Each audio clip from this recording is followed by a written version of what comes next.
Good morning, everyone. So yes, me without makeup, up early, getting my walk. I have to go somewhere early this morning, so I'm trying to get out here.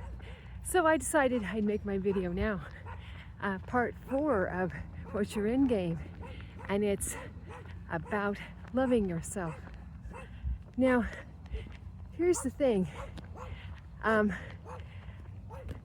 I really believe that it's necessary if someone's going to be successful long term at losing weight, that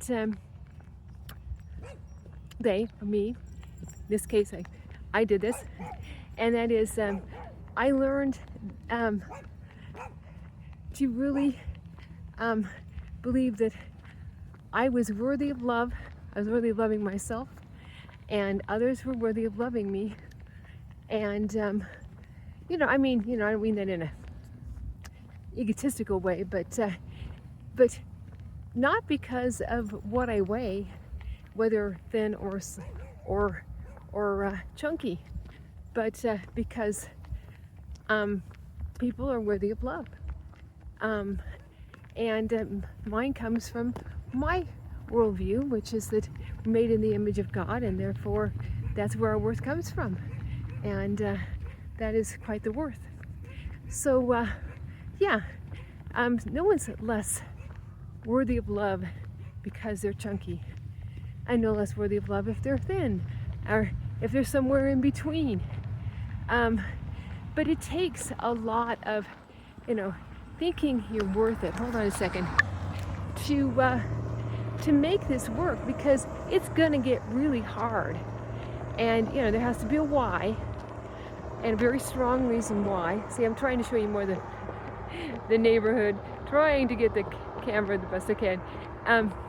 And so, there are times when you're like, why am I not losing weight? I am keeping track of everything. I'm doing everything just right. I'm walking. I'm doing all these things. And sometimes, there's always a, well, did you change it? Sometimes it is, you have to look at things and say, yeah, you know what? I'm not being careful enough with my tracking, or however I'm trying to make sure I'm not eating too much. And I'm getting sloppy on this, and my honey is more like a tablespoon and a half, 2 tablespoons rather than a tablespoon, or my milk is more like 3/4 of a cup rather than half a cup, or because I like iced coffee, so that's something I do. Obviously, I put the honey in while it's hot, or the coffee's hot, but I'm not checking my measurements of fruit. Well, fruit's hard to overeat, but still, me and cherries, I can eat a lot of cherries. So just, it comes to tracking, because that 100 or 200 calories can keep somebody from losing weight sometimes. It wouldn't seem that way, but sometimes, going down just that 100 or 200 calories more can go like, oh, I've lost weight, like me. I didn't even go up that much, but I had a day when I was just a little over, I had a little over 1,600 calories, and I went up like 0.8 pounds or something like that. I've been creeping up at that. Well, is this just like a what's going on? And all I had to do was lower it, about down to my regular range, and go down just a couple hundred calories, and I started to lose. And then I didn't even go down as much, only a couple hundred calories, and I'm down to my close to the lowest I've ever been. Lowest I've ever been is 154.6, and I was 154.8. And yesterday, I don't know today, it's early. I haven't weighed yet. I probably won't, because I'm gonna leave so early it won't really make a difference. So I just like to wait at a certain time, and then I know for sure what it is. But anyway, so it's just a matter of a few hundred calories that can make a huge difference in losing weight and not losing weight. You wouldn't think so, but it's true. It really is true. And so, yeah, honing in on those calories, it can be hard because sometimes people don't want to keep track. And so there are other ways of doing it, whether, you consistently eat certain meals, or you get in a groove with it so you know what you have. Because, well, it depends on who you are. I've gotten to the point where, it used to be where I had no idea when I was chunkier what I had eaten. I couldn't even remember what I ate during the day. And, when I started keeping track, I was like, oh my, that's a lot. But nowadays I'm starting to get into more regulated how I eat. And if sometimes I can just like, oh yeah, I know what works. But I still weigh especially right now as I'm trying to go up in calories very, very slowly. And trying not to gain the weight. You can only gain if you stay within a certain range. You're not going to gain. I wouldn't gain too much, but I don't want to gain any back right now. So I'm just trying to be careful. So anyway, but that's true of weight loss too, especially the lighter you get, or if you don't have that much to lose.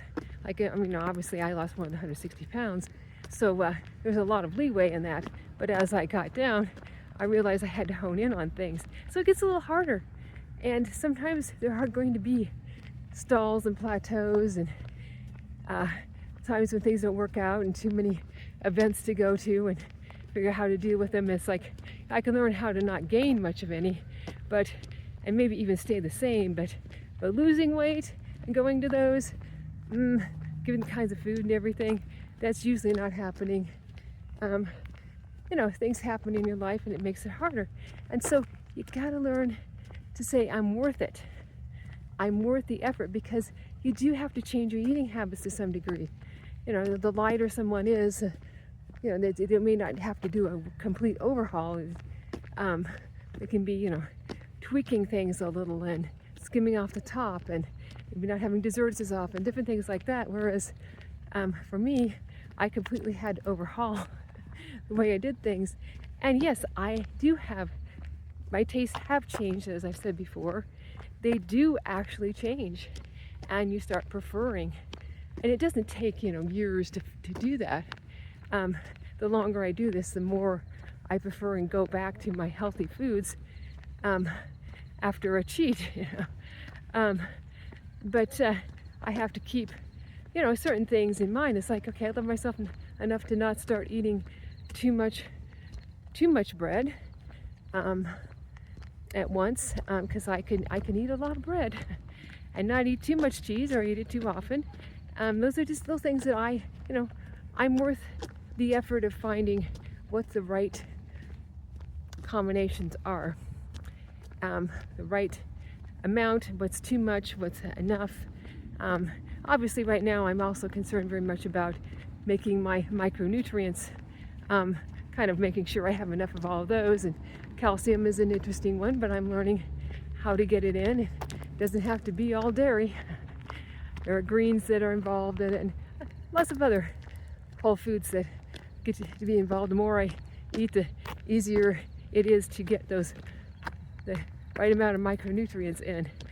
But yeah, I'm just taking it slow. It's warm still, so why rush to it? I will get hungrier as it gets cooler. But anyway, it just takes a lot of believing you're worth the effort, remembering the goal, remembering the why. And it can be worth it because I feel so much better. I can do so much more. I feel like I have a fuller life. And it's not like, oh, my life is fantastic because I'm thin. No, a lot of it's the mindset, but part of it's the ability to do things.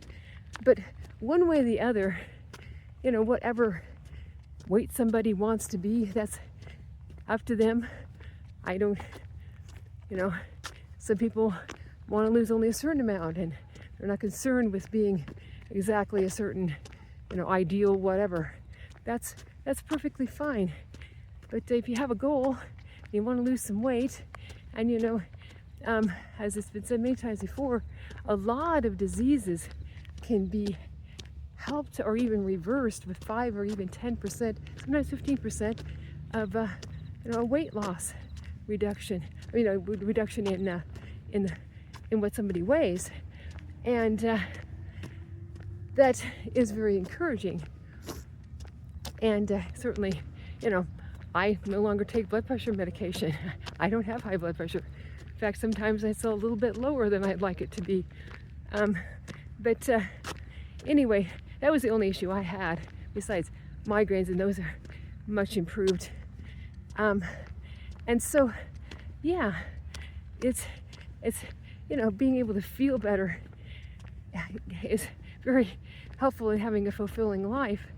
So think about what, that you're worth it. Because there's a lot of hate talk that a lot of people have when they're overweight and obese. And it's so unhelpful. It really is. There's also denying, oh no, I'm fine. I don't need to lose weight. Well, okay. That's up to you.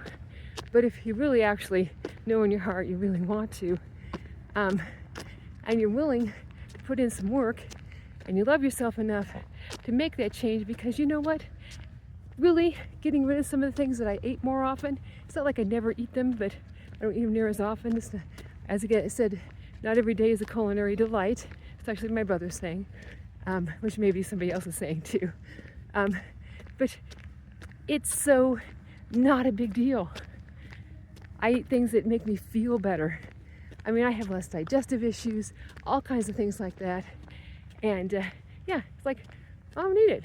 Some things I decided I don't ever need to eat that again. You start eating things that are real and you go, boy, is that fake tasting.